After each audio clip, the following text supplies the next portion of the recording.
Talk over drink. Talks over drinks.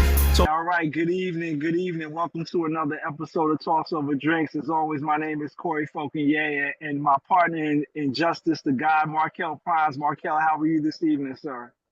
I'm doing awesome as usual, brother. I'm glad to be here, having the team together and having our guests for tonight. It's going to be a great discussion. I'm looking forward to it. I understand. Food for action, sir? Food for action. It was inspired by my day yesterday. So here it is. Sometimes turning out one light allows you to see what's sitting in a different corner. So sometimes we get that tunnel vision where we're focused on something so long that we're so intent and so laser focused, which they say that's a great thing, but it is in some cases, but it also takes away from you being able to see what could be right there next to you or in the next corner, so to speak. So you have to be able to sometimes turn off that tunnel vision or turn off the light. Now, if you're not able to do that yourself, for example, yesterday we had this power outage, so I had no choice but to be in that dark. So it allowed me to think creatively and turn on a different light. So that's where that came from.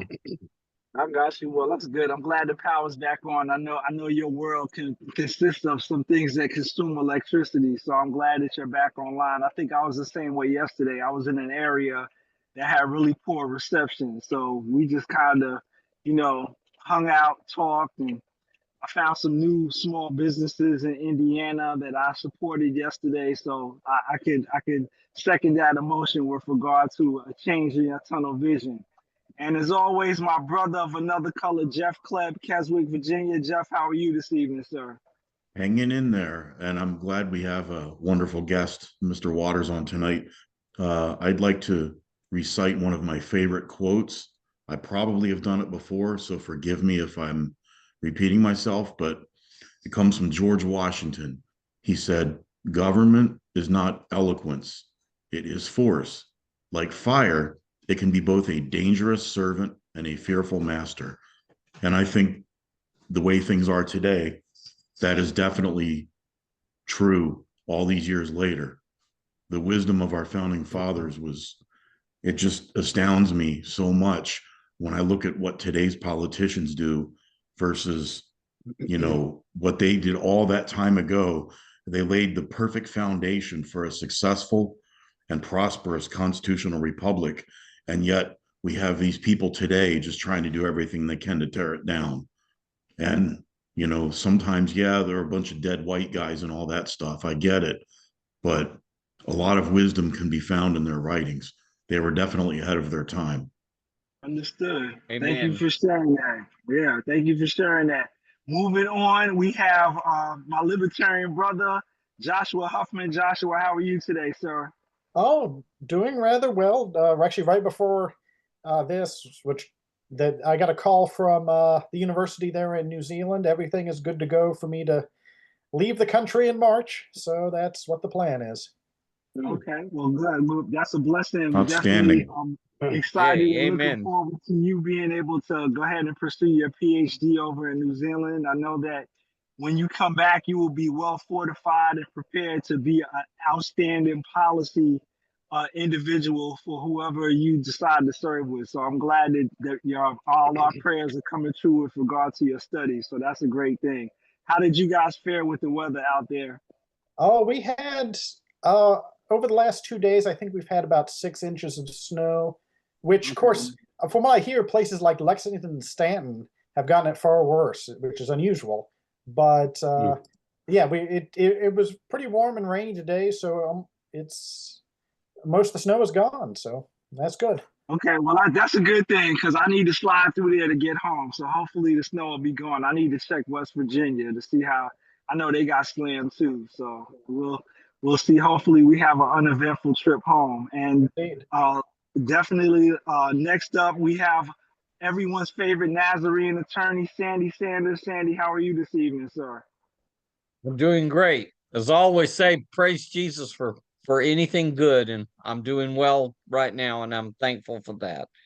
Amen. How did the car thing work out? You have new wheels underneath you? No, I don't have new wheels yet, but there may be new wheels very soon. It's All right, well, it's a committee decision at this I point, but understand. we'll see how it goes. Okay. Well, we'll be praying And for safe travels and new wheels for you. yes, thank you. Yeah. Appreciate it. All right. Well, definitely we are excited. I know I'm excited, and I want to tell you guys how I reconnected with our guests. Somehow I was driving along one night and looking for something to kind of listen to on social media, and all of a sudden this Substack popped up in my email, and it was like the New Right Report by Matt Waters, and I was like, I know that guy, and I kind of tuned in to this report, and it was very eye-opening, to say the least. So I want to go ahead and give a short introduction of our guest. I originally ran into Matt Waters back when he ran as a Senate candidate for the Libertarian Party. Most recently, he ran for the House of Delegates down in, I guess, the Tidewater, 70th district. That's Tidewater, correct, Matt? Yeah, Newport News. Okay, Newport News. He is responsible for a political consulting company. So we'd like to welcome Matt Waters, who also does the New Right Report. And we're going to go ahead and jump into this whole political thing. So my first question to you, Matt, is when you came over in 2018 to be a libertarian, how did that transpire for you? Yeah, no, thanks for having me. It's boy, this is an august body of guys here, so guy talk, not only guy talk, but over drinks too. This is doubly good. So I just wish we were gathered around my table here and doing this live in person. Maybe next time. But Yes, sir. yeah, look, Ronald Reagan said, "Behind every good Republican stands a solid libertarian." And that's been my philosophy going back to about the mid 80s. I remember walking into a library in Hampton, Virginia. I went to Hampton High School and walked in the library and picked up this magazine called Reason Magazine. I'd never heard of it before. Started reading it. I thought, well, I said, holy crap, this is what I believe. This is great. Who are these people, right? It's kind of like the time when I moved from being a Baptist to a Presbyterian. I thought, oh, I like these Presbyterians a lot. I sort of stumbled on it, right? And so that was it. And I went to George Mason, majored in politics, got involved with Richard Viguerie, Jerry Falwell, kind of that new Christian right stuff. I'm a believer. So there were some things that, I kind of drank the Kool-Aid a little bit on it. Worked with the Ollie North campaign, saw our sitting seniors, Senator John Warner, stab Oliver North in the back by running Marshall Coleman to independent to siphon off 11 points to keep Ollie North out of the United States Senate. I worked with George Allen and Mike Ferris. I like Ferris a lot. Ferris, had he won, would not have started Patrick Henry College up in Percival. He's done a lot better there than I think as a lieutenant governor. Maybe we'll get to that whole position later. But so my journey really was kind of sort of light Republican politics, because there really wasn't much else, frankly. And then I get to really the disappointment after disappointment of Bob Dole and John McCain and Mitt Romney, and you want to put a fork in your face. What the hell's wrong with these people? And Right. So then I'd given up. I'd really just walked away from politics. That is just garbage. This is total garbage. But then I heard a guy named Ron Paul, and I knew of Ron Paul, but I heard him at a conference. When I heard him, I said, "Holy crap! There's some of us still out there," and that was really kind of my grafting back into that. Jeff, you talked about that sort of that constitutional Tea Party, that space that just kept bubbling up, right? And Paul kind of, he's ideological. I think the movement was, we're hard ideologues, but we lost our way, right? So McCain and Dole and Romney, they're not George W. Bush, H.W. Bush, but none of them are ideologues, right? Reagan sort of was, But even Paul backed away from Reagan. Remember, Paul walked in and Reagan did not cut. I think he cut one office that had 12 people in it. That's what he did in 8 years. Okay. He had some good instincts. I mean, he didn't, when we were hit in Beirut, Lebanon, he pulled the Marines out. He didn't just go and just carpet bomb the place. Reagan had good instincts. But mostly, and even the defense buildup, I was a rah-rah that way. And even George H.W. Bush, I'm like, yeah, let's go bomb Kuwait. Let's go take care of Saddam. In retrospect, those are horrible positions, right? I mean, the end of the Soviet Union was going to happen with or without the buildup. The CIA knew this. They saw the economic collapse coming years before it happened. I was going to go somewhere else, but yeah. Just this disappointment after disappointment, and then comes Trump. And I'll be honest, I jumped on the Trump train early on, just mostly despite all my quote unquote Republican friends who hated him. And I thought, well, that's enough for me to like the guy. And then secondly, the media hated him.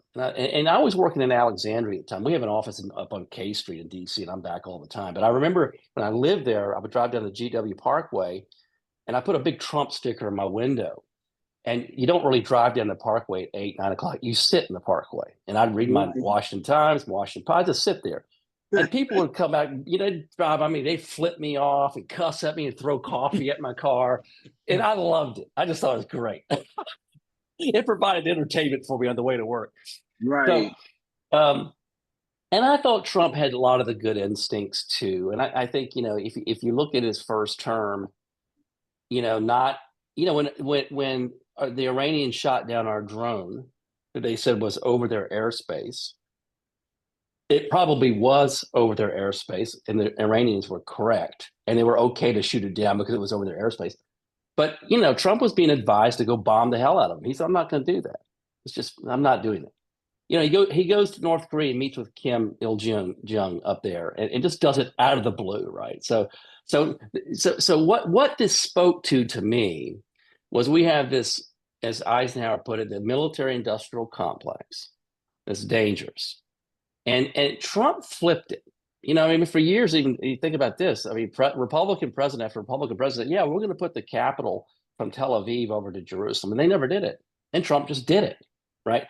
So he was flipping the whole entire foreign policy establishment upside down. And they had to have the axis of evil, right? If it's not Russia, or Iran, you got to find someone. North Koreans, they'll be the bad guy. They've got to keep spending money. We're in Virginia, the home of the military-industrial complex, and we've got to keep that money flowing. And so that means you need bad guys. And that means you can leave $60 billion of equipment on a field in Afghanistan because Lockheed and Boeing, all these guys have to basically build it back up again, right? So this is the trick, and I've gotten to where and this is the libertarian in me is always, the government does one thing well: it lies to the people, and it uses, as Jeff mentioned, brute force to do it, right? And so we also went into the period of COVID. So on my client side, we signed several clients that working in the this is before COVID, by the way, in the anti-vax space. Right. And I'm not an anti-vaxxer, I'm a pro-vaxxer. I'm just, a guy who saw this and said, hey, there are a lot of people who really feel passionately about this. This is a great marketing opportunity. And we talked to them, and then COVID hit. And then we rode this tidal wave of government disinformation, of censorship, of deplatforming, of doxing donors, even of deplatforming you from banks. PayPal stopped carrying us. Amazon stopped hosting us. So all of this said, this is totalitarianism. That's how this works. You do it our way or else. It's all force. It's law. You have to comply. Or else if you try to go to your job, you will be fired. And they fired millions of people, right? So this is all coercion. It was all force. The stuff that we saw in Eastern Europe back in the day, and in the Soviet Union, and we're seeing it right now in places like Great Britain, that sort of thing. So yeah, so it's a long story, Corey. I guess that's a long way of saying, I would say I'm a classical liberal, But it's interesting how that's changing. I'll take up, look, everything. So I'm libertarian in that I'm a progressive in a way that I believe that ideas keep progressing. The famous book called What is Conservatism, published by AEI, no, not, it was ISI, Intercollegiate Studies Institute, did a book called What is Conservatism? And the most popular essay in the book was Hayek's Why I'm Not a Conservative. So that was the most popular essay in the book. And what Hayek talked about was what are we trying to conserve, right? Things like, in his case, economics and technology and entrepreneurship. Those are progressive things that keep pushing based on the time we live in, right? I mean, we went from horse and buggy to the car, to the locomotive, to the jet plane, to the moon, to Mars. So he kind of rejected that conservative label. And I'll tell you too, the other thing I learned. So I'm going to give 3 different ways. There's another great book that really I wish I had read it 25 years ago when I picked up that Reason magazine. It's called The Conservative Movement Since 1945. And it was written by, that's going to come to me. Also published by ISI. And his name it escapes me right now. But what he looked at was post 1945. Everybody in this country that was a conservative was for limited government. We were anti-Roosevelt big government people. Right. We were mostly Protestant too. This is very interesting. Because in 1954, a guy named Will Buckley starts the National Review. He's a Catholic. And he's also juxtaposing his beliefs with John F. Kennedy and the Kennedy family that come along that are Catholic Democrats. So George Nash is his name. George Nash is the author. It's a top 5 book for me. I'd put Hayek's Constitution of Liberty in that category. But what Nash did, and he's not a believer. I don't think he's a Protestant or a Catholic. I don't know what he is, frankly. I think he's just kind of looking at the movement. Right. And since 1945, what happens? You get Buckley that comes in, and then Buckley started determining who was conservative. And he threw out the Birchers, remember, famously, because the Birchers were asking lots of questions that you could not ask, like, what about Eisenhower? And what's his politics? And why do we give Eastern Europe to the commies anyway and enslave 170 million people for the last 70 years? That was probably a mistake, right? You can't ask those questions, right? So again, the conservative movement, which look, I'm a Protestant, so I'm going to get a little theological. I got a degree in theology, by the way, and from Reformed Theological Seminary. So I've just put my cards out there. So I'm not so what happened in the founders? Everybody who signed that document was a Protestant or a deist, but they were not Catholic except one. Okay, and there was a thing called the Monroe Doctrine that wanted to keep Catholicism out of the American hemisphere, not just the United States, out of the entire hemisphere. Well, why? What was the connection? What were they getting at, right? What was Thomas Paine talking about? Their concern was the connectivity of Catholicism with monarchy and state religion. And they rejected that. They said, we're not doing the state religion thing anymore. Okay, it's led to 30 years wars and wars of religion, all that kind of stuff. We're done with that stuff.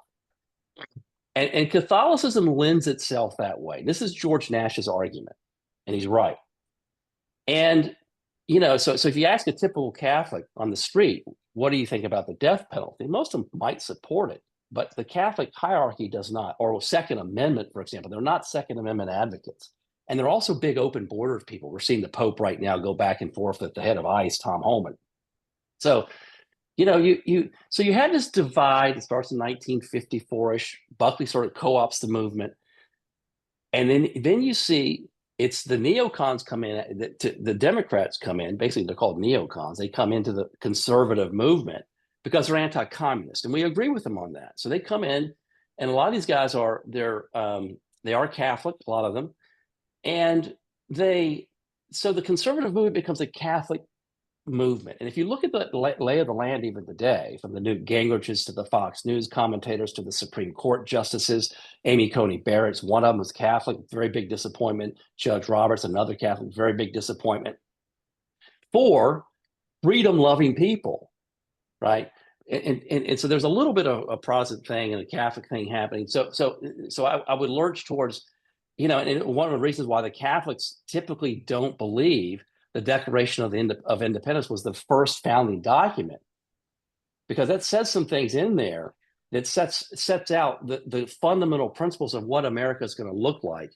And it's a little over and against what the Catholic Church says, the hierarchy, the monarchy, the rules, right? So there's a whole lot of different issues I could go in here, but so you get to, even Reagan. Reagan was really the first conservative Protestant you had, although I guess Nixon sort of was too. That came into office, right? And so another very influential person was Judge Bork. Judge Bork was put up for Supreme Court justice. He was borked and thrown out. And he had a book called Slouching Towards Gomorrah, and about how we have to have all these morals, moral this, moral that, and the other. And he wants to use government to achieve that. Now, I think that's foolish. You can institute, I think Dr. King talked about this, about instituting laws to guide them a little bit, but you can't really change people's hearts, right? That's the thing where I think you just can't go there. It's like George Bush says, hey, we're gonna end the war on terror. We're gonna end terrorism. Well, terrorism goes back to Adam and Eve, and it goes back even to Cain and Abel. You ain't getting rid of it. It's been here a long time. It's like Jesus said, the poor will always be with you. You're never going to end poverty. It's always going to be here, right? So that's a real politic kind of thing. So but anyway, so you get to Trump. Trump comes down the elevator. He's doing interesting things. I don't agree with that. He blew the government up. He went full on COVID stuff. I thought it was a mistake. But during the COVID thing, another interesting thing happened. I was at the March on Washington for the Medical Freedom Movement. And I remember it was about 13 degrees outside with the wind chill. And people stood out there for hours. And one of the men who stood on the stage was RFK Jr. We actually ran the RFK for President campaign. And we just said, we did that and are continuing to do that even right now. And we did it because we kind of, there's a lot of stories behind it. But I'll say this, RFK got on that stage, as did Farrakhan's people, and conservative Orthodox Jewish people, and evangelical Christians, and atheists, and they all stood on the stage together, held hands, and said, this government, we don't like this government. We don't really like each other a whole hell of a lot. But I tell you what, if it's us or them, we're going to all stand on this side. All right. And we're going to oppose what's happening right down the street in Washington, telling us what job we can go to, what job we can take, what school we can go to, what I put in my body or not. Right. Right. And that's we can get into a lot of issues. So anyway, that was a defining moment. And the conservative, and I'll tell you, Trump bought it. It's interesting that, we didn't go into RFK thinking he endorsed Trump. We're glad he did, frankly, very glad he did that. And it was kind of that morphing of the movement. It happened 2 or 3 years ago. And I don't think Trump even recognized it, but he recognized that Kennedy was something special, was trying to do something different, hold these agencies accountable to all their lies and propaganda. I mean, there was a website, I think Cato did it years ago, about the FDA. And the FDA, they kind of labeled them as the number one killer in America. They had all the drugs they approved or didn't approve, and the corresponding death totals with all those decisions they made or didn't make. Wow. Okay. And so anyway, so I could go on and on and on. You see, I'm just but I think Trump is doing. Look, it looks like he's going to pardon Snowden. It looks like he already pardoned Russ Albright, as he said he would. He's but even beyond those little check boxes for libertarians, what he's doing to upend the entire, he just got 75,000 workers from the government to quit. 75,000, what we know of. I'm sorry. I'm not sorry. I'm actually very happy. But, my point is that, and Elon says, we're going to fire many more, thousands more. And that's what, in the U.S. aid, we know that's a CIA front. We've all known that. and I just think, look, I don't think anyone could have predicted this at all. Even though, Trump said, "Oh, I'll be a retribution. I'm going to bring justice or whatever." Okay, well, maybe. I mean, I sort of believe it. Trump, he's a lot of talk, right? We all know he's a lot of talk. But hell, he's actually doing something. I mean, I know they're all executive orders right now. They don't have a lot of teeth to them, but I'll take it, right? And it's like, and now he's got people in place. They're going to start blowing the lid off. I mean, look, take the MLK, JFK, and RFK files. And oh, by the way, let's throw UFOs in there too. By the way, right now you're talking about upending. I mean, the CIA literally may not be here by the end of this year. That conversation could not have. The FBI, you have whistleblowers saying, yeah, it was politically motivated hits. And when they release those documents on King and the two Kennedys, and oh so much more, and they show the assassinations and they show what they did, they're going to be hard pressed to go back up to Capitol Hill and say, "Give us some more money so we can keep doing what we're doing." And I think that might be. Yeah, I'm going to tell you that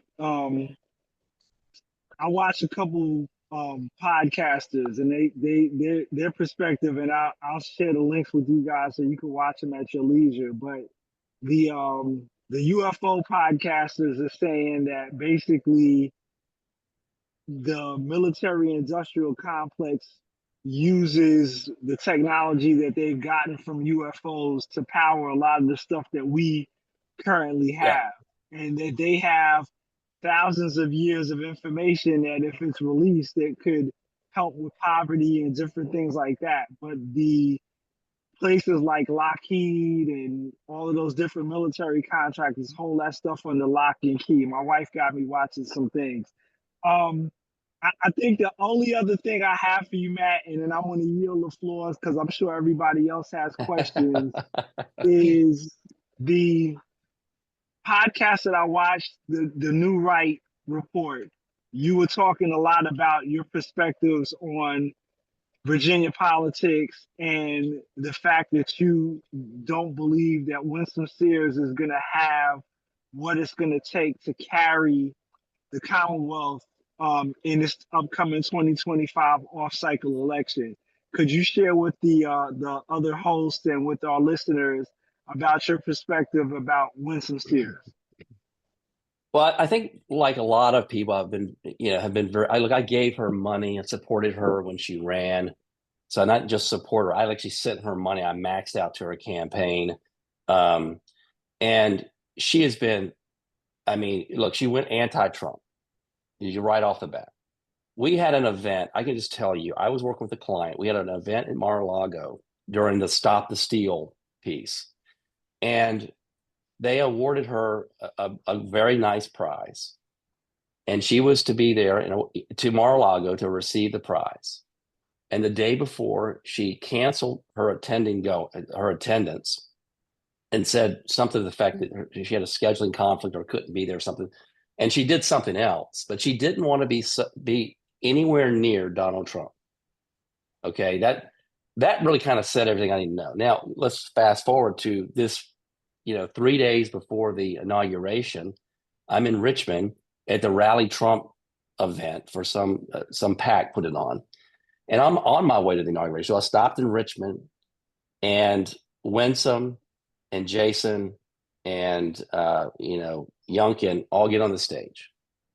And Winsome, of course, she's a candidate. Everybody's anointed her. There's no primary challenger. Said nothing. She did not mention Donald Trump's name once. Okay. This is on Thursday before the inauguration.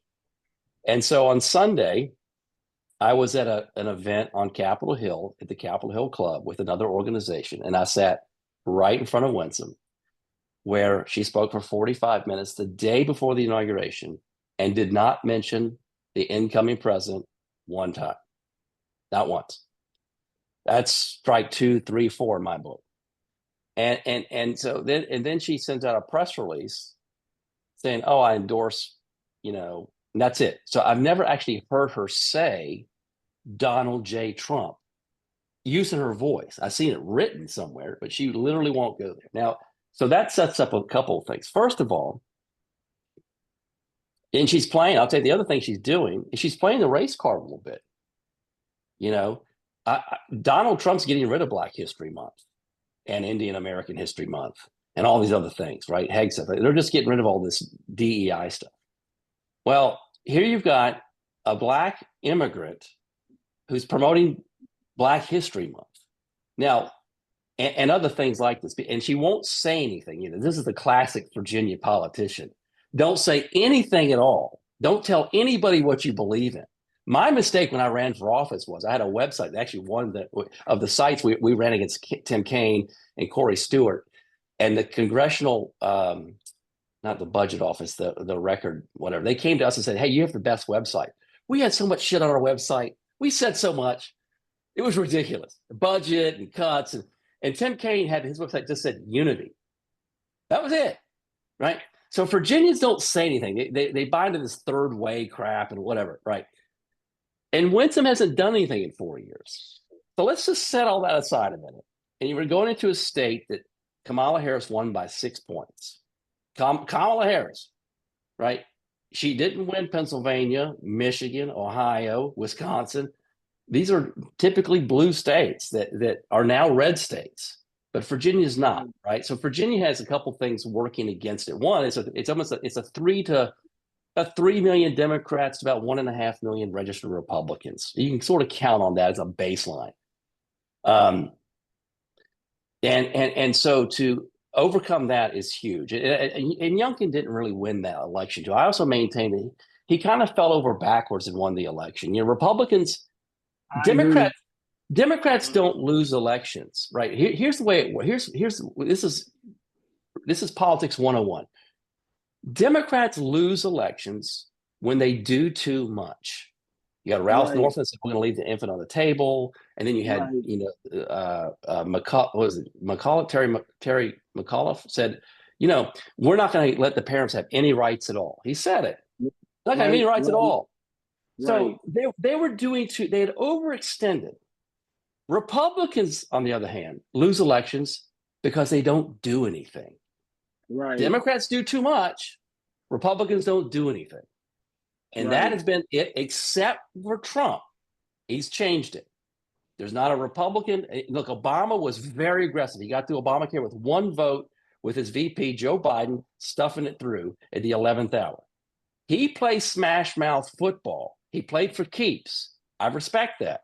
The Republicans don't do that. We milk toast it, walk it. And this is what Winsome Sears is doing right now. This is what Glenn Youngkin has done for 4 years. Nothing, a big nothing burger, in my opinion. You know, and in my race, I ran in Newport News. Corey, you mentioned this. I'm in a 50-50 district. They just redistricted. The party called me, said, run down there. I put $135K in that race, more than my opponent. And it ended up being a plus 20-point Democrat win, 17. Let me tell you what happened. This is very, very instrumental to Virginia. We got 100 House members and 50 and 20 40. Or something. Thank you. And so, but if you look at those districts one by one, when the Democrats win, it's like 80-20, 60-30, 95-5. It's just not even close. There's about 3 or 4 districts in the state that are sort of close, right? Right. Newport News is a 50-50 district. What that means is it's actually 45% black, 45% white, and 5% other. Right. Out of the gate, blacks are not going to vote Republican. There's some historical numbers saying, Trussell's number today, more vote Trump, whatever. Okay. My experience is they're not going to. And it just is what it is, right? It's just the reality. So you start 45-0. Okay, that's the score. Now I've got to get every single white to vote for me. Ain't ever going to happen because a lot of whites are very woke, and like Shelby Steele, the great African-American writer, wrote a book called White Guilt. They have white guilt, and they're going to vote for the Democrat or the African-American or the Indian American, whatever it is, just some other not white person. And that's what they'll do. So if half of them vote for the Democrat and almost all the African-Americans vote for the Democrat, you're down 65-0, and it's not even halftime yet. Right. And that's just reality. Right. The other thing in Virginia is you have the military industrial complex, which is very woke and very look, it's hard to run in Virginia when you're taking it on. Very hard. Because it's jobs. And the reason no one will say it, Whitman and down here in Virginia Beach and all these they won't say it. And they'll go on the floor of the House and they'll wave their Ukrainian flags and they'll kiss Zelensky's white Ukrainian rear because it's all about the money. Right? It's all about the money. And finally, Trump is over all that crap and saying, you know what?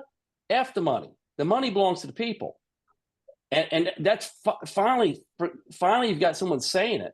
And not only saying it, but showing the receipt. Saying, oh, yeah, here's a receipt right here where we're sending money to an immigrant comes in. I've worked in this country. I'm 57. I've worked for, 47 of those years, thereabouts.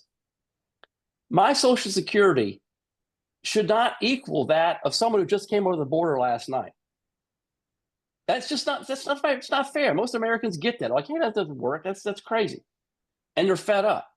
So that's getting into today's politics. But yeah, look, Virginia is a blue state. And and Trump could save it. Trump could do some interesting things. Thank God Glenn Youngkin did not get the FBI headquarters in Virginia. Thank God he failed. Right. First of all, why is he even asking the FBI to come here? Is one thing. That's a whole nother conversation. When his attorney general is actually suing them for spying on churches in Richmond out in the parking lot with listening devices. So here the AG is suing the FBI and our governor is actually trying to woo them to come to the state so he can get more money. It's crazy. Yeah. And they picked Maryland, thank God. But this is the strategy. And they've talked about this. Take the agencies, take agriculture and put it in Kansas, in red Kansas. Take the Defense Department and move it down into red Alabama. Okay? Or you shove them up to blue states where they don't matter anyway. That, if you can get the military industrial complex out of Virginia, we might have a chance. You got 2.5 million government workers here. Right, or in the U.S. government, federal workers. Mm-hmm. A lot of them are around the Beltway. Those 6 zip codes that circle the Beltway that produce absolutely nothing. They don't do anything. They don't produce light bulbs or widgets or nothing. They literally do nothing. They don't do anything. They don't hardly go to work half the time. Right. Wow. Anyway, let me do this. Jeff, you have a question for Matt? Yeah, real quick. First point you mentioned about the Catholics earlier, the Pope generally is not pro Second Amendment, yet he's protected by the Swiss Guard with the finest armaments anywhere. You said the Pope is an open borders, guy, but he's got a big, huge wall with fences protecting his sovereign territory. I found that to be weird. Regarding Virginia, you mentioned Terry McAuliffe. You're right. He lost in 2021. Youngkin didn't win. Now, I was not a fan of Youngkin. I voted for him reluctantly, and there was no libertarian in the race to even think about that year. But I am very happy and pleased that he has vetoed a lot of bad gun bills. Yeah. Now, you say Winsome Sears doesn't have the stones to pull off a victory this November, and I think Spanberger has a hell of a lot of ways of getting out of state money coming. Spanberger is going to be tough to beat because she's like a female Bill Clinton, campaign center, govern left. She's like junior Nancy Pelosi. She's going to get a lot of money coming into the state. I think Sears is going to be a good candidate, but I think she's got an uphill battle. But if the Democrats, which they will keep the Senate because we don't have a Senate election this year, they're going to have the House of Delegates up for grabs. But if we have a Democrat governor, Spanberger is going to sign every one of those gun bills, not to mention tax increases and everything else. So I hope she loses. Hear, hear. Sandy? Yes. You have a question? Well, I'm not sure where to go with it, but let me start with Ron Paul. Yeah. And I agree with Matt about Ron Paul. I think he's a very remarkable fellow. when he came on the scene, I knew a little bit about him because of a libertarian bill he had supported where he was fighting something called Know Your Customer, which is basically the banks spy on you. They look at your accounts and everything, and then they tell the government in certain reports that they're required to do. And Yeah. he had successfully stopped that. And it was stopped until 9/11, and then it got put in the Patriot Act. Because the Yeah, Patriot Act actually, as bad as some of that stuff is in the Patriot Act, is the financial stuff that people should be concerned about. Financial stuff very bad. It basically makes it's imperialistic financial system. That's why the BRICS countries want to have a financial system, because they're afraid of the American financial system, and they're afraid they're going to get sanctioned or they're going to go to jail or something in America. And so they want out of that system. And if they don't watch out, they're going to get it. Trump is right to oppose that because it's not America's interest. But Ron Yeah. Paul came along and he was a breath of fresh air. And I have argued that Ron Paul won the election in 2008, in 2012, in 2016 through Trump, 2020, and in 2024, again through Trump. And the reason I say that is because Ron Paul's ideas are now mainstream. People are Yes. talking, they're even talking about possibly ending the Fed. Now, I'm not sure what you replace the Fed with. Ron Paul would say sound money, I think, but I think that's a bridge too far for most people. But I do think that I I agree with some of your criticisms of Sears, but I think at the end of the day, I think she's savvy and knows what she's doing. I think the question is going to be raising money and also trying to cut the margins in the North. And you've got to do something about Virginia Beach and Chesapeake. They used to be staunchly Republican, and now they're squishy at best. Yeah. And I think that maybe the abortion issue has had something to do with that. Mm. And I think that the Republicans have been namby-pamby about that issue. They've Totally. run away from it, basically. They need to do sort of a limited version of what Randall Terry is doing. Now, Randall Terry runs these graphic ads about the Yeah. fetus. And I Yeah. respect him for running them because somebody needs to show it. hmm The problem is they're so graphic that everybody's upset about the ad and they forget the meaning behind it. So you probably have to tone it down some, but you can still say what abortion is. It's the willful taking of a human life, period. And it should be severely regulated by law, not banned, but regulated. And the level of regulation maybe depends on certain situations. But I agree with you that I think Spanberger has the advantage. And I hate to say it, but I think she has the pretty girl advantage too. And I think there's a subset of men that vote for the pretty girl. That's the opposite thing happened in Canada. Trudeau won because he had charisma and he was handsome and good looking and that kind of thing. And look at what they got. They got tyranny, COVID tyranny, and a lot of other things. Castro. But my concern is that I'm hearing you sound a little bit like identity politics and almost white nationalism. And and I think that's troubling, not because I think you're a racist or anything. I think Matt's a wonderful guy, but you open yourself up for something like that. Mhm. And so you may have to find a different way to kind of massage that point very Yeah, much. Now yeah. I do, and then Trump is his own worst enemy in one sense because he says things that make you cringe sometimes on the Mhm. campaign trail, even as president. When he talks about we're going to take over Gaza and run it, nobody wants to do that. Now he may be trying to force. I saw that Egypt might start the rebuilding of Gaza. So maybe what he's doing is he's saying, I'm going to come in here and I'm going to fix it, but I'm going to let them fix it first. And they're going to come in and fix it because they know Trump has the cojones to do exactly what he says he's going to do. Right. So they better come up with plan B. And I think plan B is going to be Egypt and Jordan are going to take over Gaza and they're going to administer it.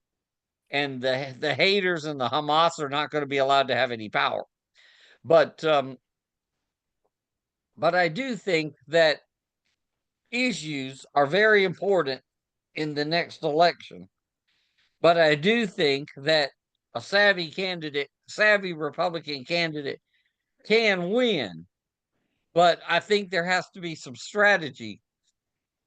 Yeah. There has to be some strategy behind it. I is mean, the what's way- what's the way I what's the see it. what's the strategy? What is the how do you, based on what Matt said? I think my family's a what's the word I want to call it? An anomaly that all of us in our household voted for Donald Trump. How do you package the message, especially to African Americans? Because, like I said, I say this all the time talking with Jeff, and Jeff and Sandy say this all the time to me, Markel, Matt, and Josh. They're like, Corey, you're black. You can say these things.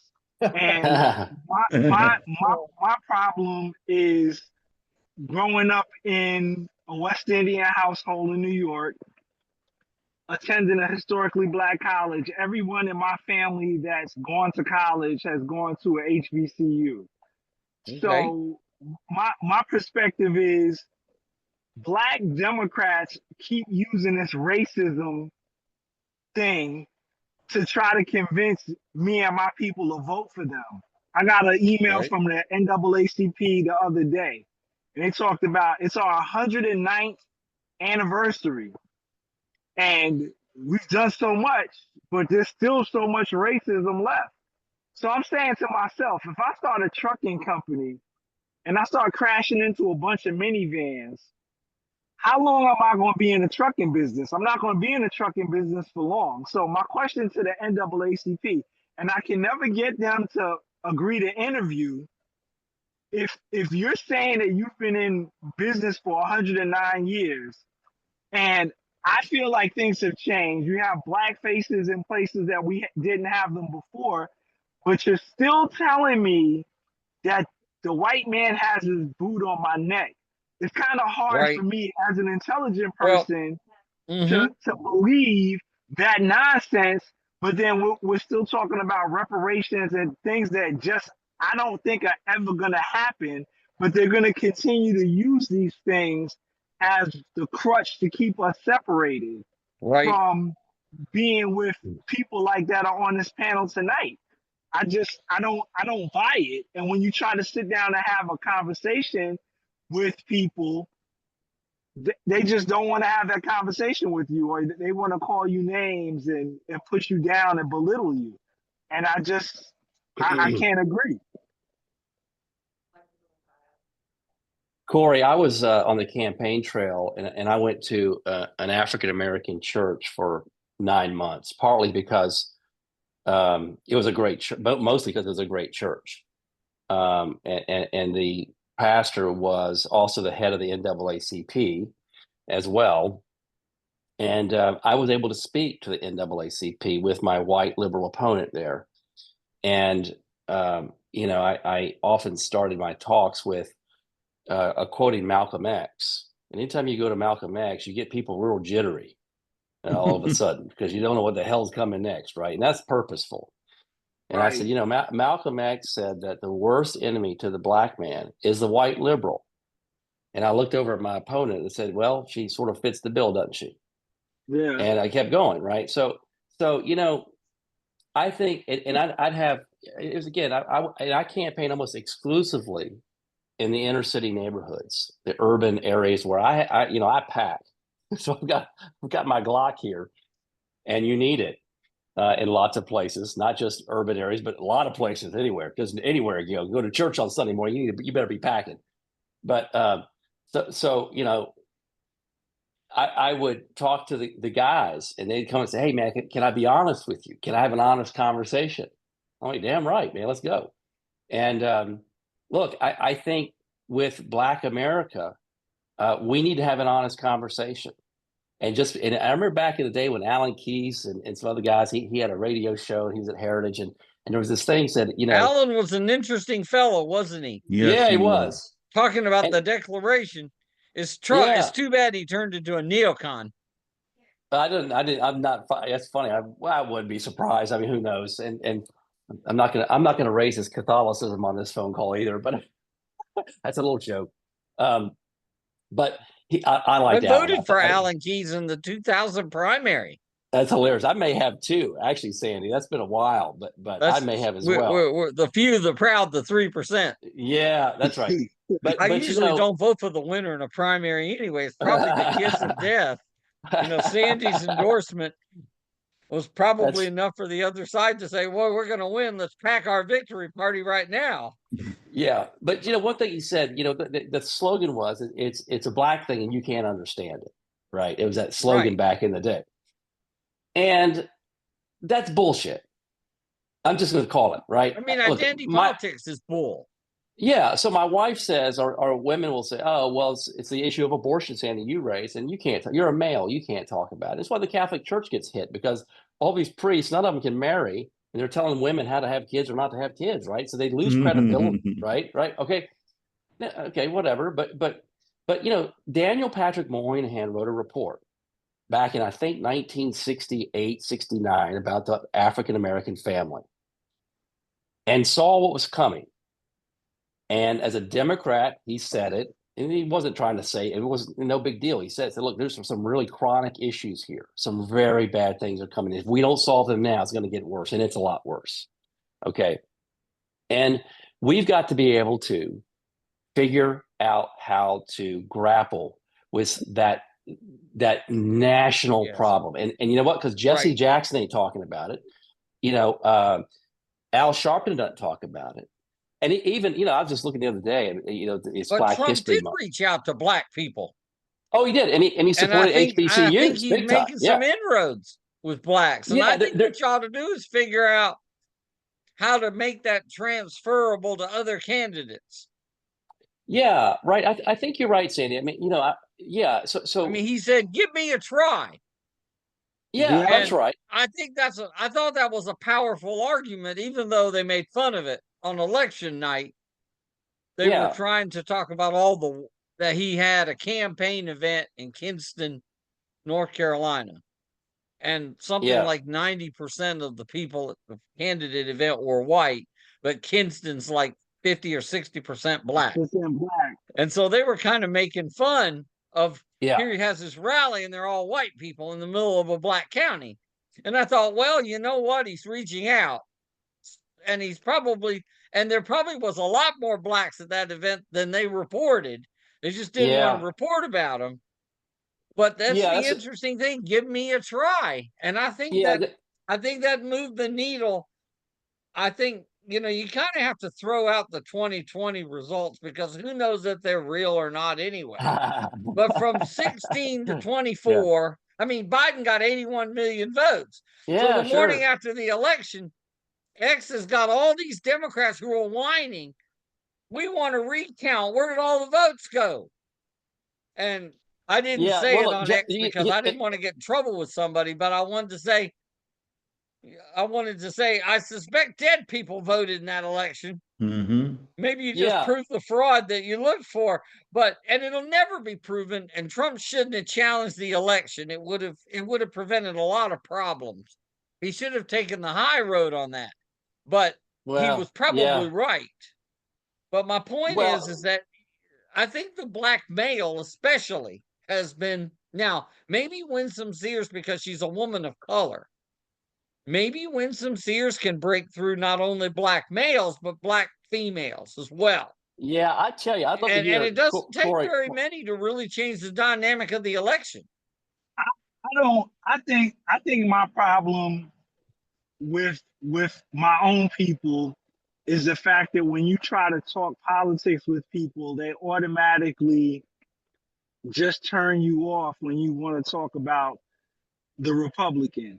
And what I think what I had to start doing was not just rely on the sound bite that the news gave me.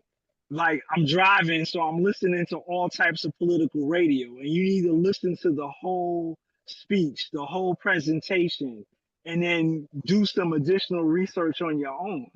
And I just think that maybe enough people don't do that, because when you start looking at some of these things, like I'm from New York, Markel is from New York.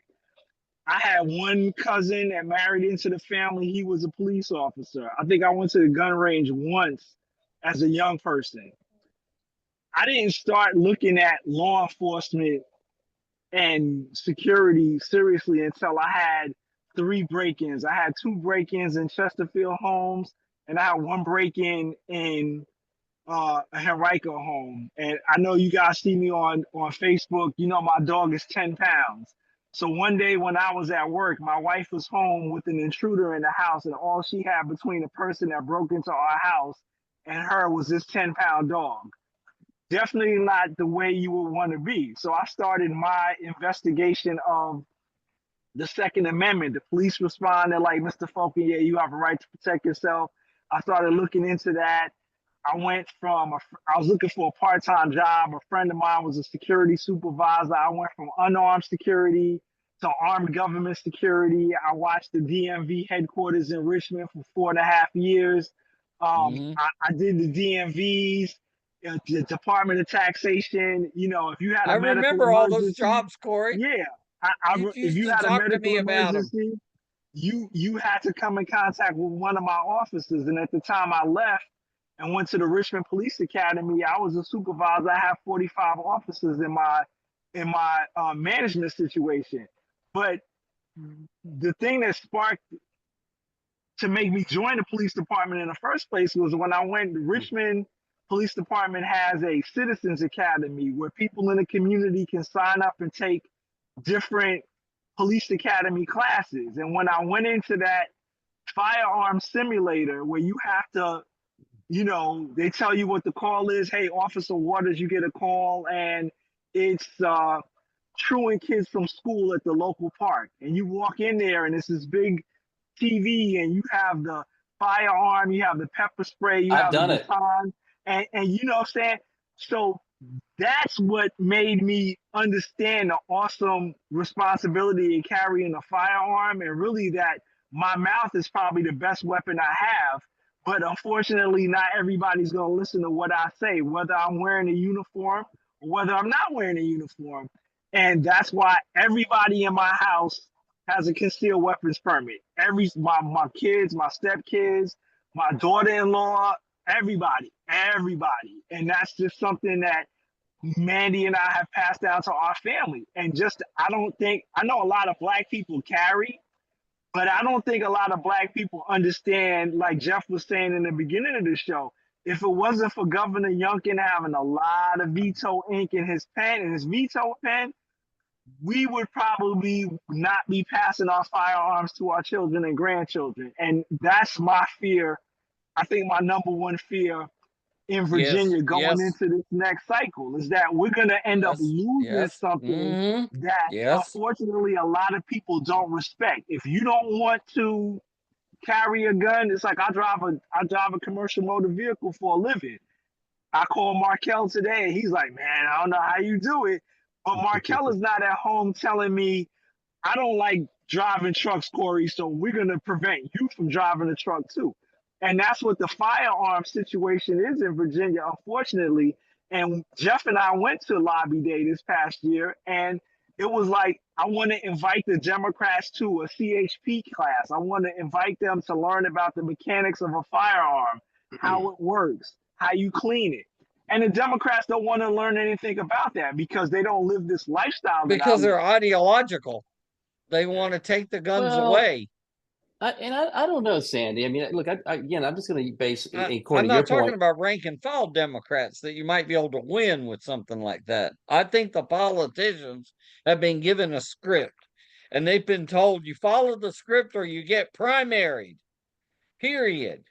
And Chap Peterson, for example, he didn't follow that script, and guess what? He got primaried by somebody who shouldn't have even been carrying his shoes around. And he won because, and Chap was too much of a gentleman to go to the Republicans and say, look, you might not like a lot of my positions, but I'm better than this other guy, and you better vote for me in the primary. And he wouldn't do it because he's too honorable to do it, probably. And there you go. And he lost the primary. And it's awful. But that's exactly what happens. According to your point, look, African American women are the fastest demographic of new gun owners in America, right? Right. And I'll tell you, when I was in Newport News, and I'd walk up to a door and had a placemat that said, something about if you walk in here, unannounced, say your prayer because you're going to meet Jesus in 5 seconds, and it says Ruger on the bottom of it. It's kind of thing. There was a lot of. And I'll tell you the other interesting thing you mentioned too is that the divide between black men and women, and I think it's real, it's substantive. So you take your typical African American church, it's 80% to 90% women who go there. That's mom's thing, right? That's mom's thing, right? Right. And the barbershops where I went, actually, Beachmont down in Newport News and others there, the men hung out there. Right. The men hung out there. And I remember my first Jonathan cut my hair down there, and he said, I said, well, he said, I walked in and all these brothers looked at me like, man, you're in the right place. I said, well, y'all cut hair, don't you? He said, you come on in. So I came in but Jonathan, I said, I'm running for office. He's, what are you doing here in this part of town? I said, well, I'm running for office. I'm the Republican. Oh, okay, great. And he said, man, I've got a kid. And he's 2-3 years old. He said, yeah, I'm not going to do this job much longer because I need to be home with my kid and take basically homeschool the kid. And I said, well, I said, why, John? What are you thinking? He said, man, they're going to cut his dick off in public school. I said, what are you talking? I said, what are you talking about? He said, man, they're going to cut his dick. I mean, look at it, cut it off. And I'm thinking, okay, he's talking about medical mutilation and gender trans surgery and all. I wasn't prepared for this. And I'll tell you, those guys in that barbershop, I don't know how many votes I got, if any. I don't know, maybe most of them probably didn't register to vote, but they weren't going to the church across the street. That's for sure. Right. And that's mom's thing. And there is a real gulf between the black guy in the street and the black woman on the street. There really is. There's something happening there. Now, and I actually, but yeah, so what does Winsome do? Does Winsome get black guys? I don't know. I'm not so sure about that. I think there's. I think that she's gonna have to. So I've spoken to her, one of her campaign people. You gotta extend the olive branch, and that's what I've said to a bunch of Republicans. You can't. You gotta extend the olive branch. And hats off to you, Matt, for going to the barbershop, for walking into those churches, because I think you attempted to do what not too many Republicans do. You got to go out and have those difficult conversations. And I think us as people told me in libertarians, 1989, you're wasting your time. They'll not vote for you. You need to concentrate on Republicans. No, but you got to still have the conversation. But I went to a black church too. I was invited. Right. Yeah. Yeah, and I think too, it's Jack Kemp's mantra, right? Jack Kemp said they don't care what you know until they know that you care. Yeah. So Jack Kemp walked the neighborhoods, right, in Buffalo when he was a congressman, and so that's it's always stuck with me. But I do think we've gotten a lot. The lines have hardened, and I think that again, I want to be careful not to be a Christian nationalist, Sandy. Although I'm not going to beat the abortion drum like you just did. Just FYI. But I think there's abortion is the rise of that whole thing is a consequence of sex, right? We know that's the fallout of the sex thing, and it's kind of the tail end of the sex thing. Once you've had sex and it didn't work out, then you contraceptives, then you get the abortion down the road. Okay, fine. And I've been in this movement. I've been in the pro-life movement for 40 years. Know it well. But I'll say this, I think that there's something more sinister happening right now. And since say the last 10 or 15 years, it gets to what Jonathan, my barber, told me about his fear of his own kid going to public school and coming home with his genitals cut off, right? That there's something he's questioning the authorities that all of us on this call, when we went to elementary school, we could call each other names that we can't say on this call right now without being called racist. I remember I had to go to the bus stop. I was at an 80% black school. My whole Newport News, Hamptons. I was a minority. Right. And we would say things to each other that I can't say. I'd say, Andre, whatever. He'd call me cracker and all this. And it was no big deal. We're like, okay, whatever. We just got in the bus, went to school. I looked at he's smarter than I was on math. I'd make sure, I was trying to keep up with him. No big deal, right? Today, there's an edge, and it particularly relates around sex. I just saw a thing today on Unheard. It's a British publication on the pornography revolution, how it's just eating everything right now. Just so many things. Even a commercial for breast cancer during the Super Bowl showed women's boobs bouncing around. It's kind of glorified this. It's a soft porn, basically what it was, but it's for breast cancer. Why did soft porn become an advertisement for breast cancer? Well, because they know 2025 what sells, right? So there's and it's not just in the black community, it's in every community in America right now. We are obsessed with what goes on below our belt. We are obsessed with it, and we chase it, and it gobbles up things, and I don't know what to do with it. It just is what it is, and it's killing culture. It's killing communities. I mean, if you're going to watch porn all day, or and listen to music that glorifies certain things over other things, I tell you guys, I just went to Europe.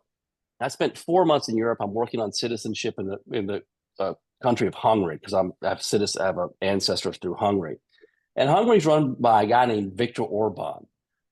Viktor Orban in Eastern Europe is no friend of Brussels, and he's a best friend of Donald Trump, and he's against the Ukraine war. And he's caused all these kind of trouble. But anyway, we were there for 4 months, and it's interesting that he's called an autocrat or a dictator because he doesn't allow porn on TV after 8 o'clock at night, or no, up until 8. It can't go on 8, 9 o'clock at night, somewhere in there. So he's called a dictator for that. This was policy in America until, I don't know, 10 years ago, right? So something's happened here, right? So, I mean, we grew up, we were watching naked people get, in the TVs. It was crazy. We didn't have a phone that had it 24/7 right here.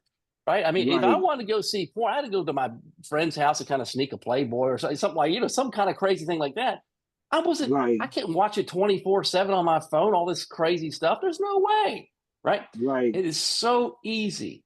And what that does to you, and finally people are starting to push back on this, what it does to your kids, what it does to entrepreneurship, what it does to motivation, what it does to marriage, what it does to abortion. It infects everything, and I know I'm sounding like a preacher a little bit, and it's hard. Again, it goes back to can I? What do you do about that? Can I stop it? People are going to be people, but there are things you can put some blocks. You can do some blocking and tackling here to do that, and I think, but at the core, our country has really radically changed in the last 10 years. Sandy, to your point, the Democrats have put through a bill that's going to make abortion a constitutional amendment in Virginia, not this year, but next year. And then also put it on the ballot. It's going to be on it will be on the ballot in 26. So will the marriage amendment. No, it has to be passed one more time, Matt. But that's why the elections are so critical. They have to have an intervening election, and they have to vote twice. I didn't mean to correct you. I just wanted to make sure. No, that's right. That's right. No, I knew. It's not a sure thing to be on the ballot yet. That's why I think Randall Terry might have to come in here and do something, because if you have even a write-in campaign, you can then run ads, and the television stations have to run your ads at the lowest price on their rate card. And so he makes up these very, very graphic ads, and he runs them. I know, Now, all he has to do, I've tried to get a hold of him to tell him about it, and I've been blown off completely, which I'm kind of sorry about, but because he can score a victory here. He gets somebody to run as a write-in for governor or something, or lieutenant, or one of the statewide offices for the Constitution Party, then he can run his ads. He can run his ads in support of so-and-so. Yeah, but even the abortion issue, right? We lost red states like Ohio and Kansas voted the other way. I mean, I think it's one of those issues that gets on the because ballot. they didn't. It's because the people didn't put what an abortion is. I don't mean I'm not yelling at you. I'm just getting excited. No, I get it. And they also rigged it so that I look. My son, Well, who's at they Hillsdale did College, rig was it, there. and the 60% Well, was a good idea. They did. But what they did was the other side lied about it and said vote X when X was actually a vote against it. They said that's the pro-life position. They literally went in and did that. Yeah, when I lived in Ohio, they had ballot access like that, and where yes was no and no was yes. Yeah, I remember that well. And they played How they did the other it, side played it well. I just That's don't right. think people have talked enough about it as to what it is. I think well, look, it's been Sandy, the bigger, by everybody. But the reason I bring up Hungary and Eastern Europe and Russia and France and Japan, Hungary's a great country. Yes, it's a great country. But here's what they're doing: they're paying women to have children. Okay, this is what they did with welfare. If you had a woman who didn't have a dad, you made more money. So what you did is you broke the black family in half in 1965 Civil Rights Act. That's what happened. The black two-parent family was more intact under the time of apartheid and slavery than it is today. That's what than it is Thomas today. Sewell was saying. Well, he was saying, or was it Walter Williams that was saying the welfare system Great Society, destroyed the black family? It destroyed it. You can draw a direct line to it. Okay. So anyway, what Orban and Putin and Macron and the guy in Japan, they're paying women to have babies. Guess what? They're not having them. They're also saying if you have babies in Hungary, you'll never pay taxes ever again in our country. You're not paying any. They're not doing it. Okay. That's right. So you got a cult where communism there 70 years. China had a one-child policy, which they have now reversed it. Said, hey, no, we can please have kids because their population is declining. India now has surpassed China as the most populous. Okay, so now these governments, they have a demographic winter. So in 25 years, there will not be a country called France that speaks French. There will not be a Hungary that speaks Hungarian or Finland that speaks Finnish, et cetera, et cetera, et cetera. Japan, it's going to be gone. So these governments are panicking. And now they're reversing 70 years of abortion policy. Not because they're pro-life all of a sudden. Not because they said, oh, yeah, the Bible says Psalm 130. No, it has nothing to do with Christianity or Christian nationalism. It's just basic survival now. Like, oh, shit, we're going to be out of business in 10 years, right? So this is the panic button. And I would even go so far as first they're going to be nice about it. The government's going to be nice. We're going to pay you. We're not going to tax you. And they're not listening. Then they're going to ban abortion. They said, we can't do that anymore. We need people. And when they continue to get abortions, the government's going to do what they do real well. They're going to coerce you, and they're going to force women to have babies in countries where they ain't having any babies right now. I think the government will go that far for survival. They're going to let them line up like some science fiction movie and say, get down there, you're going to have to do this. Yeah, that's crazy talk. I just came back from living in Germany for a couple of years.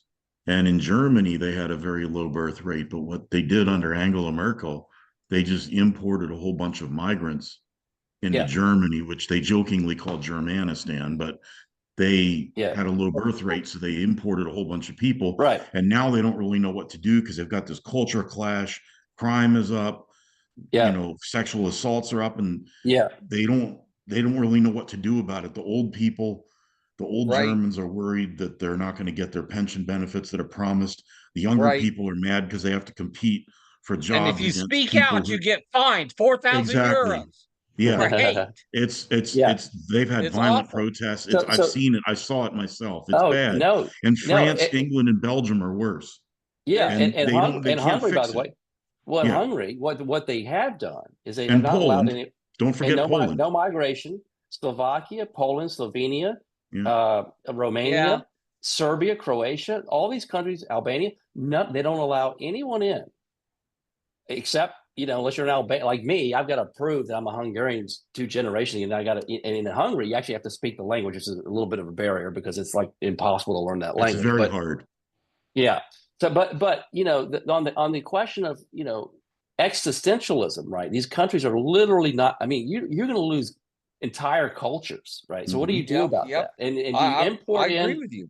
like us with Mexicans that aren't Americans? They're not Americans. I mean, look at the American experiment. People forget we had the British rule of law, common law, and we get here in 1609 or whatever it is, 1607, and then you have 100+ years of representative government at some level, right? Over even in Jamestown, you showed up, you had these people, you're elected, you kind of had this local government experiment all over the colonies, Right.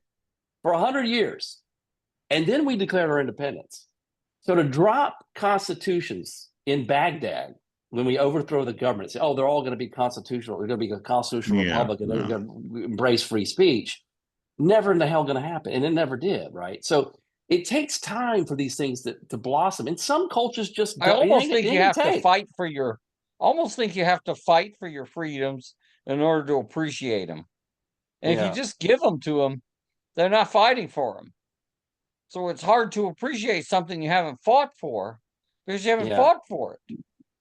Now, I'm not advocating violence of any kind. I'm just simply saying, you're right. We did have that government, and we did have that self-government. And more importantly, all of those colonial charters all said that the colonial people had the same rights that British people, English people had. That's right. Yeah. And yeah. The colonies were able to show that their rights were being taken away. Now, I always thought, maybe I have a cynical view of history, but I always felt like that the American Revolution was kind of like a teenager asking for the keys to family car and saying, I'm ready to move out, Dad. And that's how it started with the keys to the car, and it ended up moving out. And I think they were kind of trying to say, we could do this thing on our own. We don't need you anymore. We're going to be our own person. We're going to live on our own. And but I think would like to get used the rights to say, because there was a certain amount of conservatism of, we can't just start a revolution. We got to have a reason.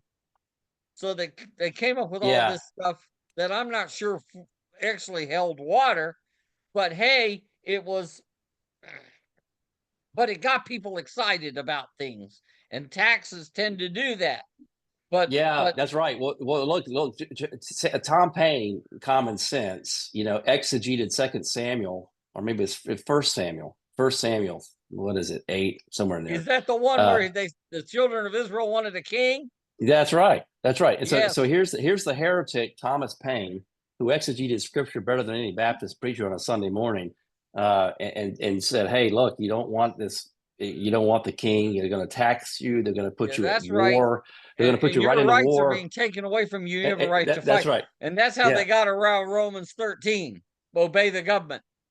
Well, because I'm sure there were pro-British clergymen who said, no, Romans 13, you must obey the government. Yeah. Those are the Baptists. And they're saying, well, we're fighting for our rights that they're taking away. We have a right to fight for our rights that are being taken away, because there are rights and they're taking them away.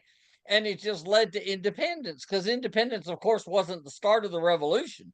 I have to remind you guys that King George, for a whole year before there was independence. But I've talked too much. I know Jeff Kleb and Markel's got all kinds of neat stuff to say, and I want to hear a little bit of them. So let's go. Josh, did you have a question? Jeff, Markel, we got to hear you. Josh, you have a question? Well, I've had several questions, but I think they've pretty well all been answered. So, yeah, because I was interested in hearing about the race for House delegates in 2023, but I think we pretty well covered that. I would say some on that, Josh. One thing I didn't say is, the night of the election, with 96% counted, yours truly was down by 4 points. 4 points. But then the early vote came in.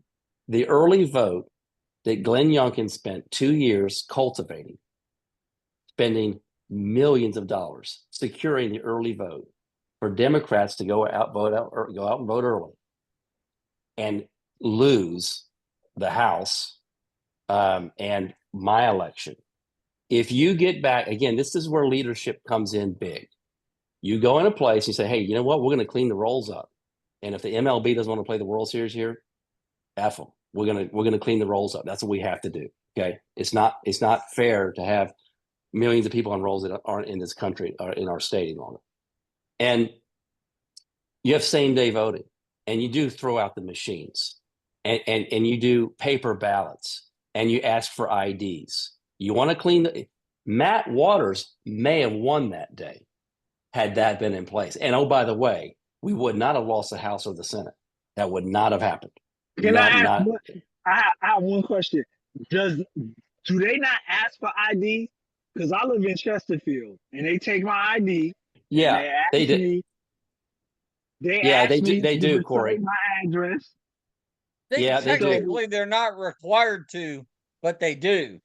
They do, right? So yeah, that's right. You can actually register. I think Virginia has same day registration to vote that day. And so there's kids on college campuses. I think it's a provisional ballot, isn't it? It's a provisional ballot. So the kids at William and Mary over here. So it only counts if there's a close election. Yeah. So, but the rules are very loose in Virginia, right? And they're very loose in America, in fact. I mean, the French had banned mail-in ballots years ago. Jimmy Carter and James Baker were on a panel together back in the early 80s and said, election fraud happens for absentee ballots and mail-in ballots. You got to get rid of them. And it's funny that our country didn't listen to them, but every other country around the globe did and said, oh yeah, that's right. We can't do this. Overseas, I had to vote absentee. Yeah, no, and I did too. I did last year too. When I was in trucking, I had to. So, yeah. I mean, I just think it should be where you have to ask for it. It shouldn't be by default, where they just mail ballots out to people. Yeah, that's right. Yeah, that's a good point. And yeah, I think they have the ballot harvesting issue too, because I noticed that several years, all the young kids, everybody under 25 in my house got one of those absentee ballot things, and nobody requested them. So I started doing research, and I'm like, well, you got to request an absentee ballot. So these things were just coming to my house, but they didn't come in my name, my wife's name, or the older kids' names. They came with like Ellie and Elijah's names, and those are the youngest voters, and everything was filled out. They had their social security number on these things and all that. And when I it looked like it came from the Board of Election, but it wasn't the seal of the Commonwealth. And then I started calling, and they're like, oh, we're a nonprofit organization. Like, no, you're not. Take their names off your, I don't know how you got their names. Oh, well, we bought them from the Commonwealth. I'm like, come on, y'all. And I have to tell the kids. Well, they might have, Corey. They might have bought them from the Board of Elections. Yeah. They probably did. But it's funny. It probably should be illegal to do that. But it's probably so. But this is my question. If they bought everybody's information, then something should have came to my house for all 7 voters in my house, not just the 2 youngest voters. Right. Yeah. Well, you know, we've got, I mean, I would say this in Virginia, you know, we've got so many issues. I mean, look, it is, and you go back to the founding fathers. I mean, let's just take one. I mean, this is what would excite me to hear like a Winston Sears talk about this, right? Things like personal property taxes, right? So we don't own property in America. Nobody does. Let's be honest. The bank owns your mortgage for 30 years. And then after that, Richmond does. Until you pay, you got to pay property taxes. If you don't pay your property taxes, they'll take your property. It does not belong to you. Right. We should repeal property taxes. Once you finish paying that last mortgage, no more. The state doesn't get any more. It's called private property. As we know, Jefferson, it was right to life, liberty, and property, except Madison scratched through it. So it doesn't sound so good, Tom. How about we make it in the pursuit of happiness? Do you think the sales tax is the fairest kind of tax? Well, I'm kind of liking what Trump's doing, which is get rid of the tax system entirely and go back to tariffs. I mean, hey, I'd choose that. I mean, but yeah, I'd say fair tax is the way to go. It's you're exactly right. It's much more fair that way. A flat fair tax. There are a lot of states don't have an income tax. and they do just fine. That's right. But you know, Florida. That's right. Florida but and yeah, Texas. Texas doesn't have Tennessee, it. New But Hampshire. Texas kills you on that property tax. They kill you on it. And it double. I mean, my mortgage Yeah, in you Williamsburg be usually twice as get much. socked But that's a somewhere. local government. That's local though. That's your county, isn't it? Isn't I that think your it's county? it's Texas. Well, it's real estate tax. I don't know, it's property taxes. That's usually county, your real estate tax. Could be, but I Yeah. just know it's a hell of a lot of money. And Oh, yeah. here's what I'd say: you want to change Virginia and make Virginia an investment haven. Do what Burkle did in El Salvador, right?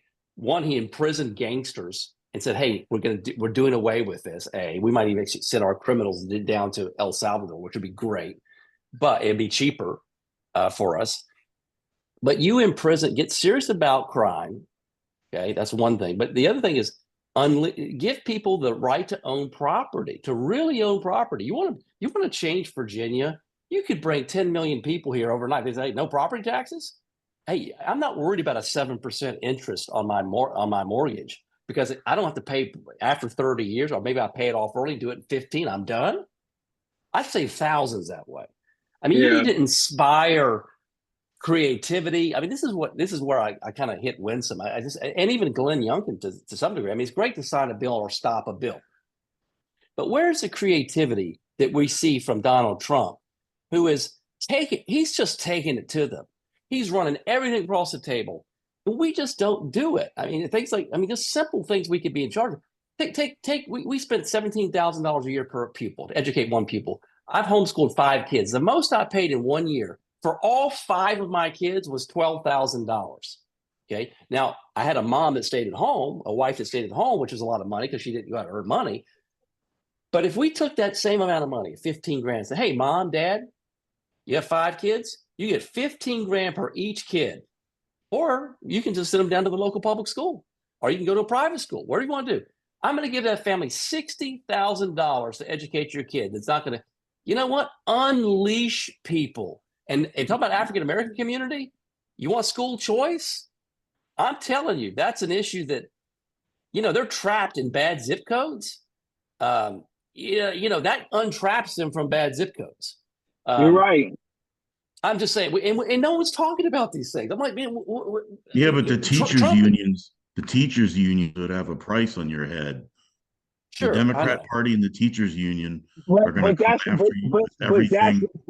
But that's the thing, Jeff. That's what he's talking about. What Matt's talking about is the thinking outside the box situation. Because I'm going to segue to. Oh, I'm not saying I disagree with them. I agree with them. But you have a solution. Somebody has a problem, and like I always say, what I've learned working with Markel as I've been writing business plans for various businesses.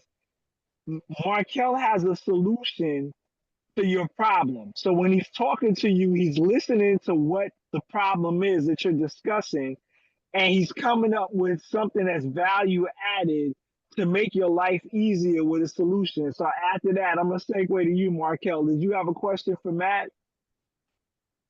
Well, I have a question for Matt. Oh my God. I've been listening. I've been enjoying. This has been a great conversation. Definitely.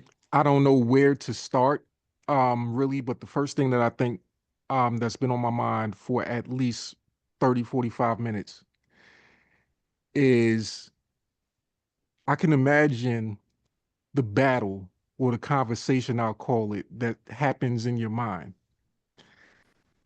I think thinking about the perspectives that you bring, that you come from politics to theology to what I hear, a knowledge of marketing. Now, I tell people that I do business with all the time, and I don't tell them enough because, of course, politics and religion are those 2 things that people tell us that we're not supposed to talk to each other about, but I think it's the most important things that we should be because we'll learn a lot. But Yes, I believe that that's right. it definitely is, and it helps in so many aspects of life. And I believe for people in my industry are online marketer. I believe that every online marketer should get into politics to learn these other essential skills that go hand in hand with Yes. marketing. Right. Yep. Understanding how to look at charts, how to look at different demographics and segment and look at situations. Um, I hear when it comes to religion and theology, there's so many keys to life secrets in the Bible. Even if you're not a religious person, you can just Yeah. go to it. There's a story for every situation. And Right. if you combine those things, I don't want to call them the Holy Trinity, but if you say politics, religion, marketing, or I'll say marketing, a mindset, it's kind of hard to have conversations with the average person. So when I listen to you, I can kind of get a perspective or an idea of what to expect from you and your decision making if you were to be in certain positions. I can get a sense that your mind it reminds me of a lot how I think, how you go through reasoning. And something that you just said a second ago, I wrote down was the first line to ask you about the idea of strategic and creative thinking. Mm. That's something that comes with being having this holy trinity, so to speak, of viewpoints, being able to grab from the religion, the politics, and the marketing aspect. Mm. And it's so many things to ask you about in here, but I wonder,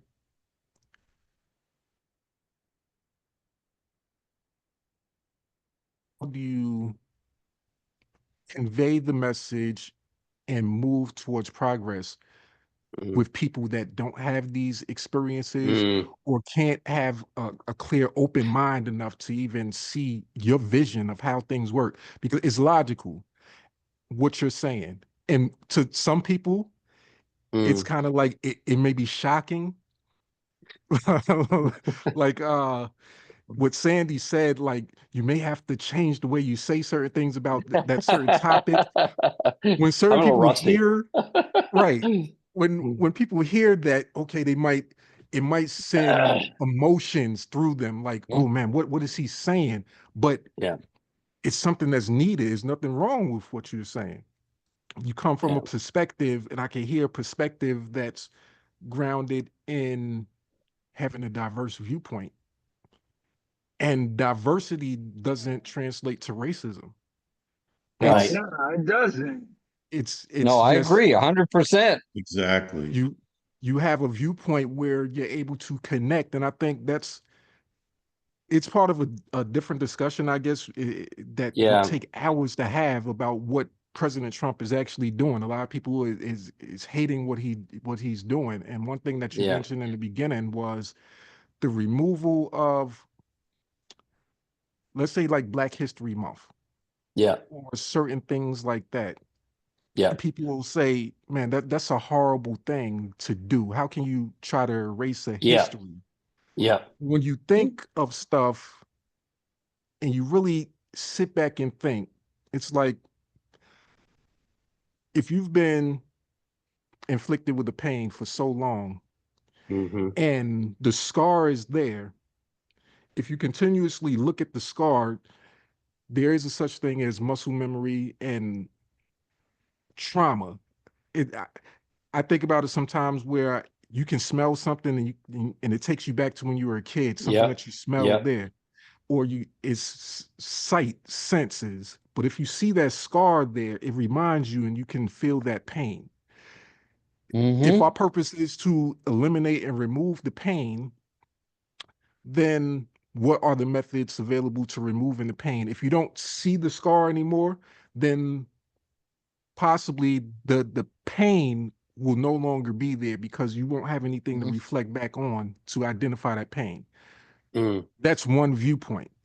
Mm. But others is looking at it as, hey, you're erasing an experience that happened. Mm-hmm. But the longer we hold on to this experience and we talk about cultural, when I think about people in my community, a lot of times we focus so much on the trauma the pain of what was done, the problem, Mm-hmm. and we never move forward to the solution. It's like Yeah. Okay. we see that we learn about our history somewhat, and then we get mad about the fact, oh, they didn't add all these other people and all the other struggles and traumas, how this and that was done to us.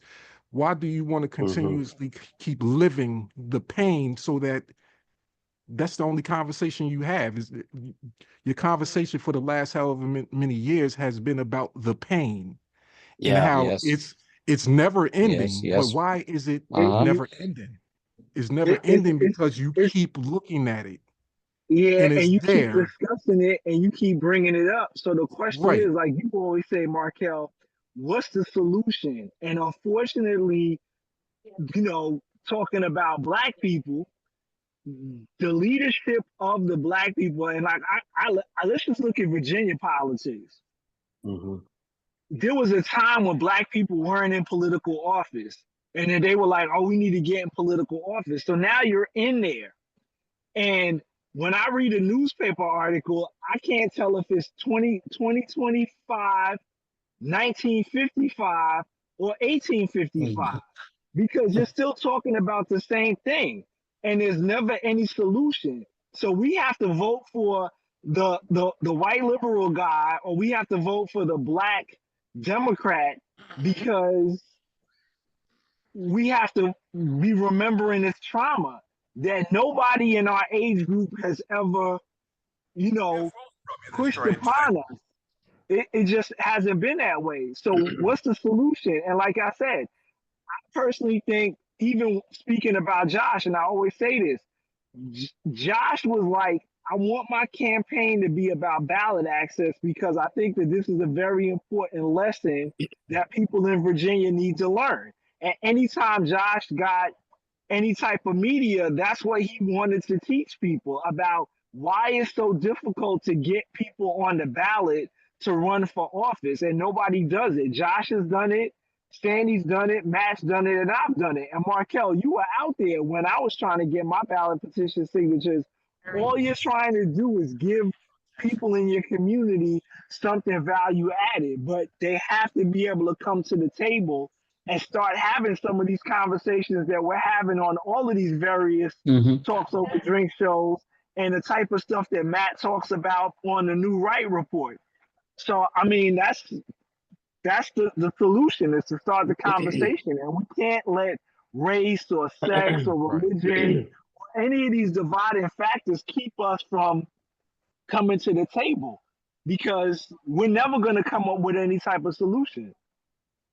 I think the solution lies, I think back to my beginning quote, turning out the light. I think this situation with Trump getting elected is an eye opener, but it turned out the lights for certain people to be able to look and see what's going on in the different corner.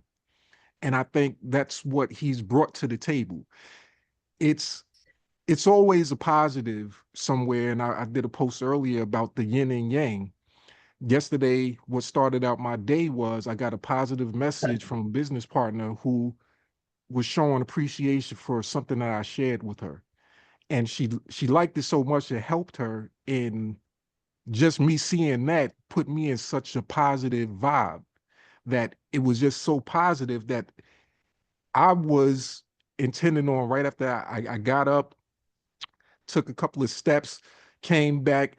I wanted to create some video, some content to further secure and continue to be the person that she saw me as and to advance myself. But that yin and yang, that positive vibration I was on, as soon as I touched on my computer, I noticed my internet access wasn't available. There was I thought it was just me, but there was a power outage throughout the whole city. Right. And my electricity didn't come back on till after 7:30. So from 8:30 or so in the morning till 7:30 at night, I didn't have any power, any electricity to be able to do what I wanted to do. So I looked at it as, okay, it's always going to be a yin and yang.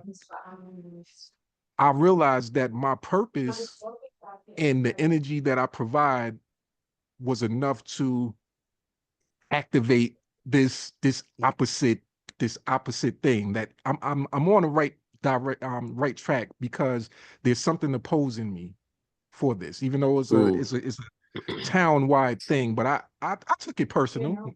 Right. But sometimes we have to Uh, look at situations that happen and take it personal and use it to our advantage in a way that's positive and meaningful.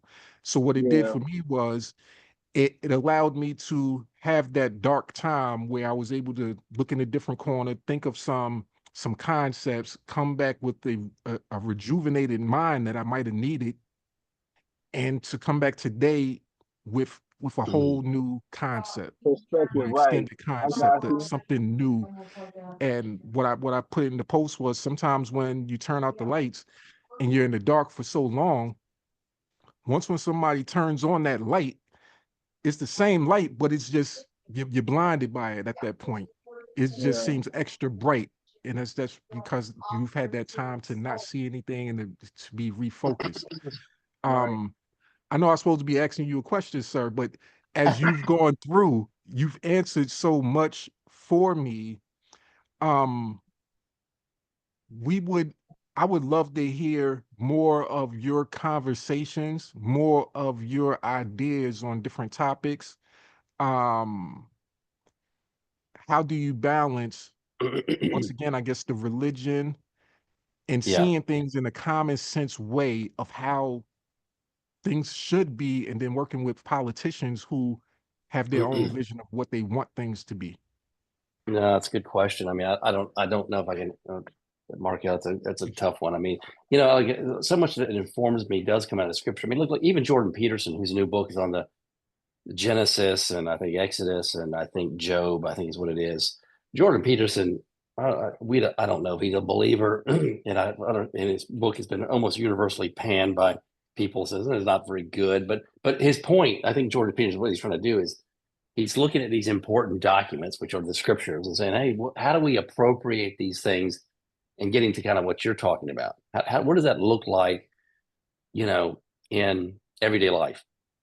And my hero is John Calvin. John Calvin wrote Institutes of the Christian Religion, 3 books. And his last book, he by the way, dedicated him to the King of France, who he's trying to convince to pass a religious toleration act or a religious freedom act in France, because they ran out all the Huguenots of the Protestants and became a Catholic monarchy, and they were killing Protestants.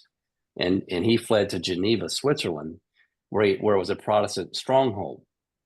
And he wrote the book imploring the king to pass religious freedom based on, and he wasn't saying, he was saying, look, include us, right? He was saying, be inclusive is what he was saying. Don't have this uniform idea, this church religion that's going to go out and kill everybody else. That's not a good idea. He also had an idea called private banking.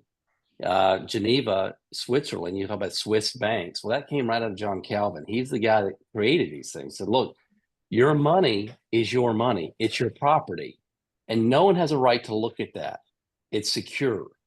And that's held mostly in Swiss banks. And I think maybe Belize is another country today that has private banking based on the reformational ideas of Calvin. Representative government comes right out of Calvin, book 3, where at the end of the book, he talks about the leaders have a duty to obey the people that put them in office. This is the very beginnings of representative government. And if they don't, the people have the right to basically throw them out. That gets out of the Romans 13 that Sandy talked about into this whole new idea. It's one thing if you're in China. It might be a different way of kind of interpreting Romans 13. That the people are the government that we That's exactly right. That the government changes everything. That changes everything. Exactly right. So now you have this thing called representative government. Again, going back to the reformers. And then even Luther, who was the guy that overthrew the Catholic Church and said, look, you're doing these things wrong. You're hiding this. It was all about exposure, right? What Luther did was he translated the scriptures. Oh, no, you can't do that. We're going to do it in Latin, and only we can understand this. Luther said, hey, no. And Let's give it to let the people decide. German. Let the people figure this out. And Calvin translated it into French, and Tyndale put it in English. And that changed everything, because the people now were put in charge, not the institution. In this case, it was religion. It was a Catholic religion. They what the Catholics did to the Protestants throughout Europe, and they won, and they wrote the history books. So it doesn't look as bad. But if you start doing research here, particularly a place like Hungary, where there was a Protestant Reformation, they get wiped out by the Catholics. That's all. I'll leave that in the history books for theologians. But there are some things there, Markel, that you talked about. How do you appropriate your beliefs?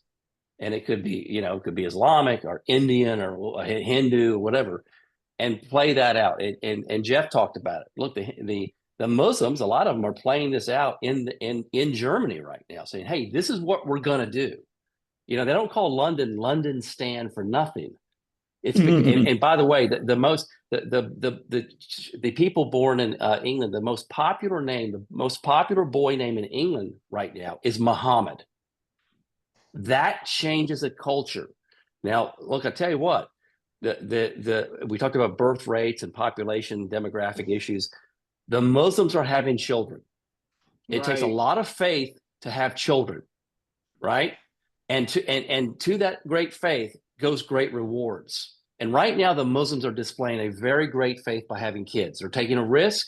They're moving. They're doing things that, frankly, the West is not doing any longer. Right. And they are becoming. They may be the victors in this. They could be. I mean, who knows what's going to happen? But or even Latin and South America, or the Africans right now. The third, it's you look at the Church of England right now. This is a good example. The Church of England's gone woke and left and all this. Well, the Church of England has over, I think, 70 million, 185 million adherents or somewhere in there. It's a big number, but most of those are in Nigeria. Okay, and the Nigerian church isn't woke, and they're not trans, and they don't do all that stuff. The Africans don't play when it comes. They don't play around. Right. Okay. Right. All right. You come out and you say I'm going to be trans, whatever. You're not going to last long in Nigeria. No, you're because not. either the Muslims are going to get you, or the Christians are going to get you. Yeah. One of them going to get you, right? Yeah. They agree on this, and they're not going to have the sexual morality. It's just not going to happen. Yeah. So here the Nigerian Church of England branch is now having more influence. And I was part of an Anglican communion. It was called the African Mission in America, AMIA. And what was it about? We were part of when the Anglican Church, the Episcopals blew up. The Anglicans in Africa said, "Look, we'll be your bishop, and you're going to come under you Americans are going to come under Nigeria, and we're going to preside over you. And by the way, we're going to be sending missionaries to America because you guys are so lost. You used to send them to Africa. Well, we're going to send them over to America, right? There's a huge shift happening, right? That's what you call turning the tables, isn't it? Yeah, right. So, and then these English bishops who are gay and marrying each other and whatever. The Africans come in town like, hey, we're not doing that stuff because here it says this. Now that's an extreme example. The reformers, had to do some of these things too. They had to push back, and they had to be somewhat extreme. They had to, look, they were under death threats. They were under death threats. Luther had a price on his head. Calvin had a price on his head. It was real business back then. And it's like now, if you stand up against Muhammad in Germany, you might get run over by two Afghans in a car in a Christmas market. That's what that means, right? So, the world is, religion is inextricably tied to policy and politics and culture. You're not going to unwind that. It drives so much of that. So to deny that is just stupidity, right? And I think that, and even Trump. I mean, Trump. I don't know where Trump is. I don't know what his real religion is. I don't really care. But at least he understands it's happening. Understands it's a reality. Mm-hmm. Right. That's right. Well, I'm gonna say this, Matt. We are happy that you came. If our viewers or the people want to get in contact with you, can you give us your email address and tell us your Substack and give us your website? That's Corey. So you can find me at New Right Report. It's on Substack. I think it's substack.newright or something like that. I think that's how you can find me. If you Google it, you'll find it. I do the X thing occasionally. You'll see stuff on there, and you can follow me or whatever there. But really, the New Right Substack is what I do. I try to cut videos quite frequently, and try to digest news stuff, that kind of thing. But yeah. Okay. Well, we are happy that you came. It's good to see you as always. And next time I Yes. come down to Tidewater, I'm gonna have to come with you and get some ironclad. Get that in my life. We are Talks Over Drinks. You know, my name is Corey Fauconier. As always, my partner in justice, the guy Markel Prines, my brother of another color, Jeff Kleb, my libertarian brother, Joshua Huffman, and everyone's favorite Nazarene attorney, Sandy Sanders. And our guest tonight, Matt Waters. We appreciate it, Matt. We will send you the link when it is live. And I hope Great. to see you soon and continue to discuss politics, religion, and the direction for our country and our Commonwealth. We are Talks Over Drinks. Remember, ladies and gentlemen, it's never too early or too late for Talks Over Drinks. All right, let's talk over drinks.